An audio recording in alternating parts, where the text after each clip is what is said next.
The Maya are one of the most famous ancient societies of the Americas.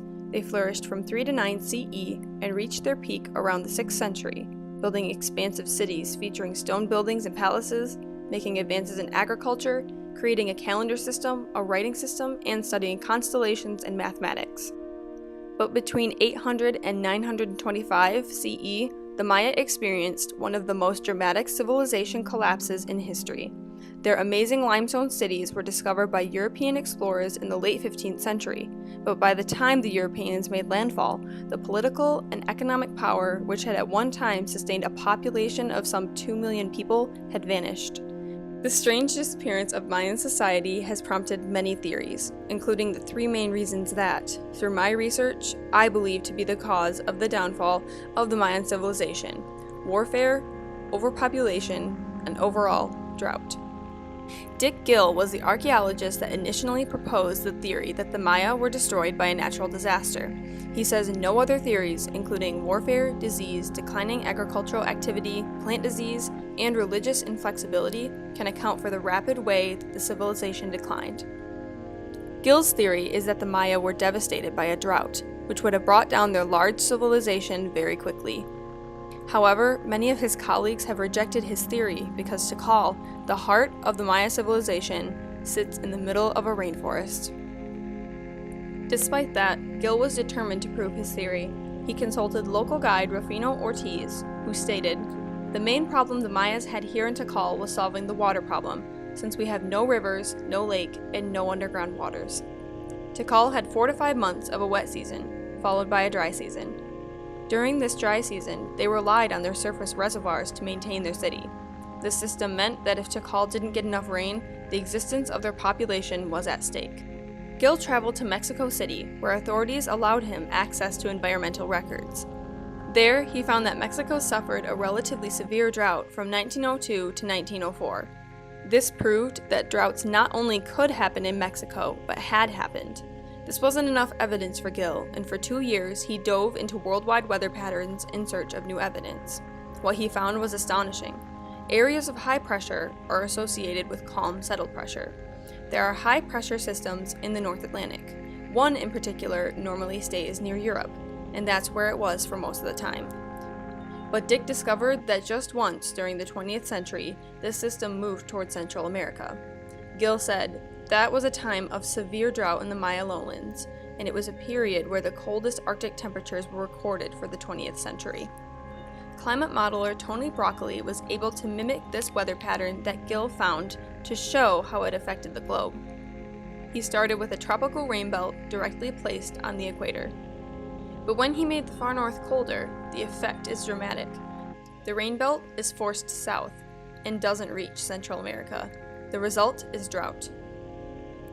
Broccoli says it would only take a relatively small shift in the average position of that tropical rain belt to make the difference between abundant summer rains and drought conditions in Central America. Thanks to Dick Gill's spearheading of the drought theory, much more evidence has supported and upheld his hunch. Through more recent analysis of cave formations, researchers have found that, starting in about 820 CE, the region was ravaged by 95 years of punctuated droughts, some of which lasted for decades.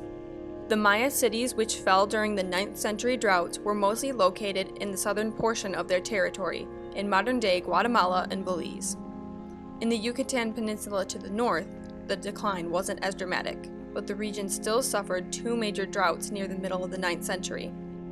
Not only that, what researchers referred to as a mega-drought took its toll on the north in the 11th century. This could be called the Maya's last gasp, as the society would never fully recover from the effects of the drought. Essentially, these 2 waves of climatic change first finished off the Maya of the south, and then brought the demise of the Maya in the north. These dramatic droughts weren't the only factor to bring down great Mayan cities. Most likely, these droughts started a chain of other events that led to the Maya's decline, one being overpopulation. The tactics that the Mayas used to preserve water, such as the reservoirs in Tikal, may have actually hurt their cause during a drought. Deforestation used to clear land for water storage and agriculture might have heightened local drying effects, which would have also led to more significant losses with crops. The loss of agriculture would have put a strain on Mayan populations, which were able to grow abundantly during the period of prosperity. Without enough food to feed its people, a Mayan society had to suffer the consequences of overpopulation. As food stocks shrank during the dry decades, competition for resources would probably have become more intense, perhaps eventually reaching a tipping point.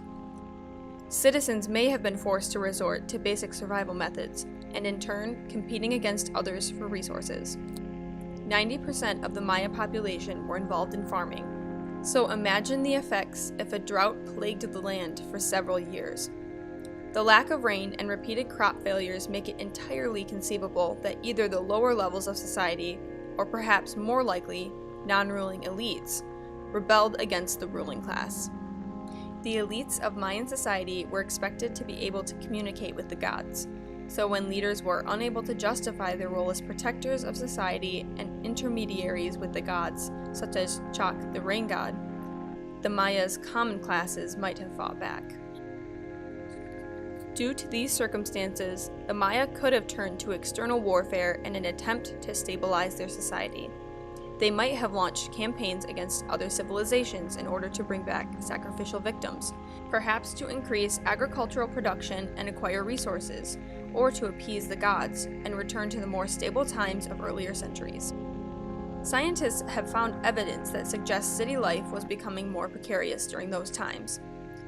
One archaeologist, Tom Hester, and his team found a mass burial site in the 1980s, which consisted of 30 severed heads, 10 men, 10 women, and 10 children. They found the skull of a 6-year-old child, and over at the corner of the eyes, there are cut marks. Part of the face, if not all of the face, was removed. With another skull, that of a 6-month-old, researchers determined that the baby's killer used 2 blows to completely sever the head. These killings did not bear the hallmarks of ritual sacrifice. The unusual savagery suggested a society in the midst of some cataclysmic shock. This shock could have been a severe drought, which may have caused civil unrest and waves of warfare. It's important to note that, similarly to other societies and empires throughout history, the Mayan Empire's collapse was more of a decline. Throughout the Mayans' history, there were many mini-collapses which were filled with discord, abandonments, and migrations.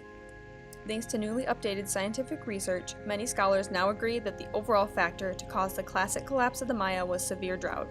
This climate change wasn't the only thing that caused these cities to fall apart, however, leading many researchers to complete the theory through hypothesis.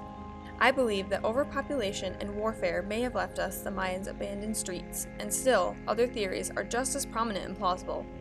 The fate of the ancient Maya may always remain a mystery, but thanks to ongoing research and new ideas, we can still keep speculating.